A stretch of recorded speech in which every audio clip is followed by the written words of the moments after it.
Bueno, vamos a ver. Ya de los cuentos de Rolando Morelli he escrito en otras ocasiones y he tenido el privilegio de presentar algunos de sus libros, y en Editorial Persona, que dirigíamos Yara y yo desde la Universidad de Hawái, salió publicada la primera edición de Algo está pasando. Ese enigmático título que me viene a la cabeza una y otra vez, casi a diario, y que es un resumen donde lo cotidiano, y en particular lo cotidiano cubano, confluye con lo universal, ese enigma último de lo que no se sabe y lo que no se dice y de lo que en realidad nunca acaba de pasar, que es el suspense de la historia de Cuba contemporánea. Como artífice de la narrativa corta cubana, me limito a agregar una oración que sintetiza todo lo demás que pudiera decir. Rolando D.H. Morelli es uno de los mejores cuentistas cubanos de todos los tiempos.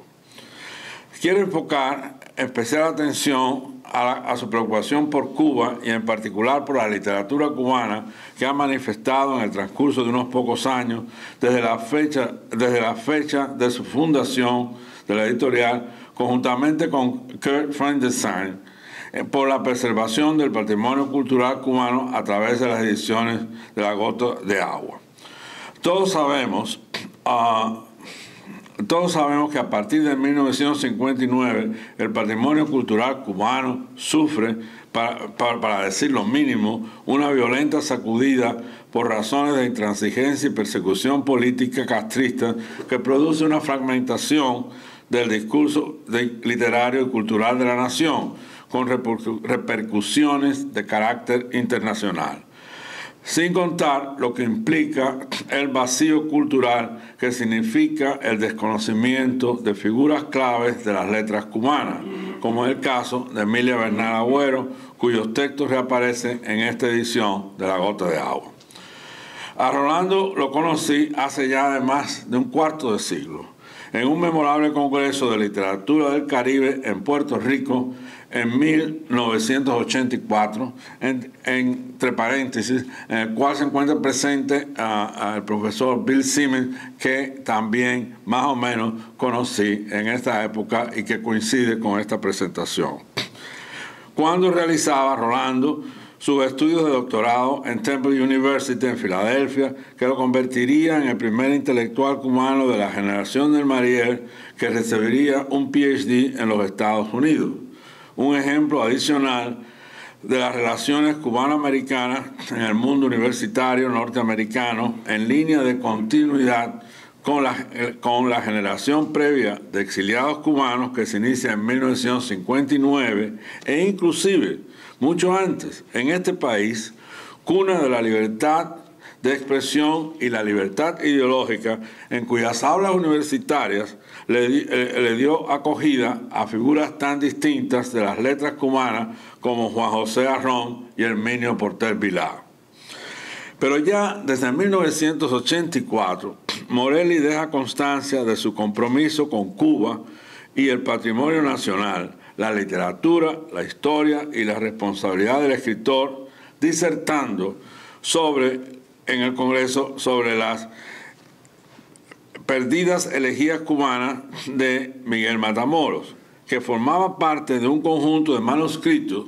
de Domingo del Monte, que Domingo del Monte había puesto en manos del comisionado británico Richard Madden para asuntos relacionados con el cumplimiento del Tratado de España, que las autoridades isleñas incumplían a la luz pública. Del Monte, agrega Morelli, y cito, hubiera sido considerado hoy un periodista independiente y juzgado como traidor y espía al servicio de una nación extranjera por Fidel Castro y sus secuaces. No voy a saltarme realmente el siguiente párrafo, porque aquí hago referencia a algo que Luis ya ha mencionado sobre la contribución tan grande de la editorial a conservar el patrimonio nacional a través de las diferentes publicaciones, y no voy a repetir lo que ya Luis comentó. Voy a seguir al otro párrafo. Los apuntes más bien breves que presiden la edición de los poemas de Emilia Bernal, Poesías Escogidas, son más esclarecedores y significativos de lo que a primera vista pudiera parecer. En primer término, el nivel minucioso y académico que significa la búsqueda emprendida,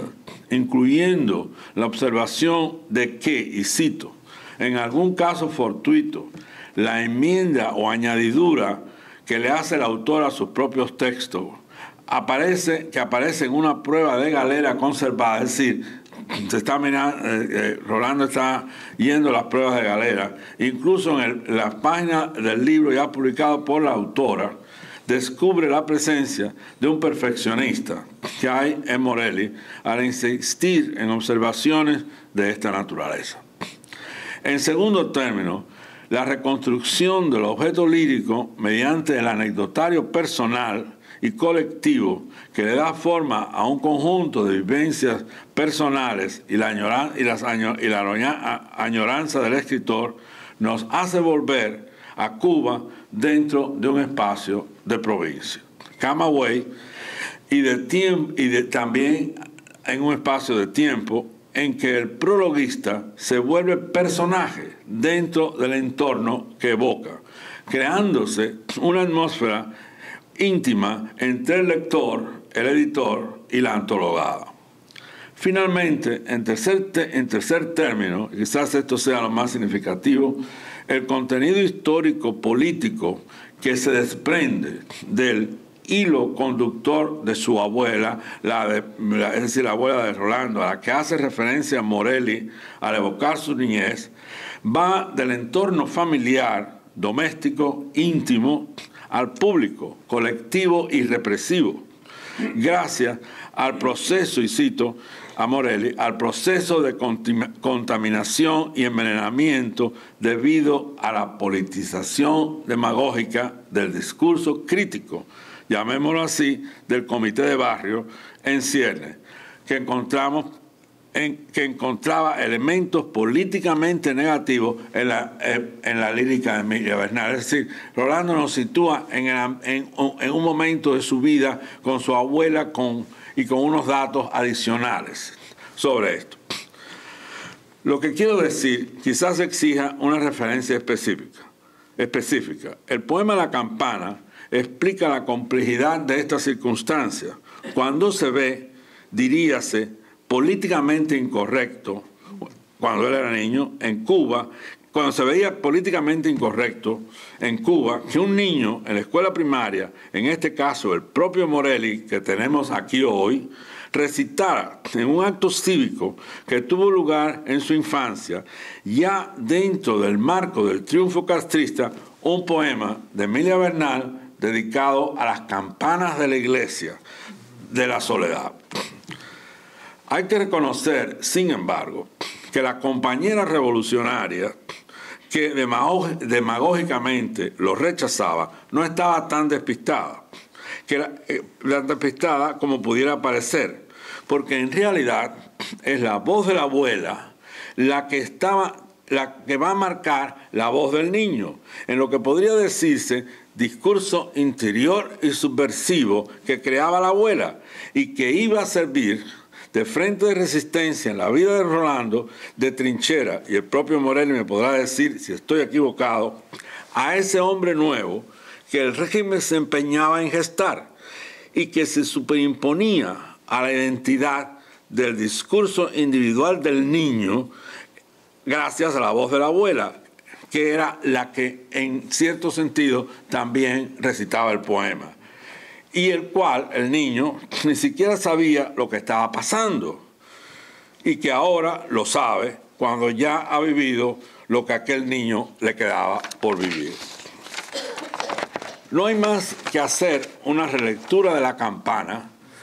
para darnos cuenta de lo que la lírica de Emilia Bernal estaba construyendo desde un tiempo anterior para esculpir el alma de un desconocido, actuando en oposición a un régimen insensible a la voz de la campana. Y cito unos versos llenos de un sentido profundo que se desprende de una lectura superficial, donde cada palabra merece subrayarse. Por eso te quiero tanto, porque me hablas del encanto, de lo grande que se fue, y presiento que en tus sones, cuando muera, mis canciones a esta tierra cantaré. Fin del poema.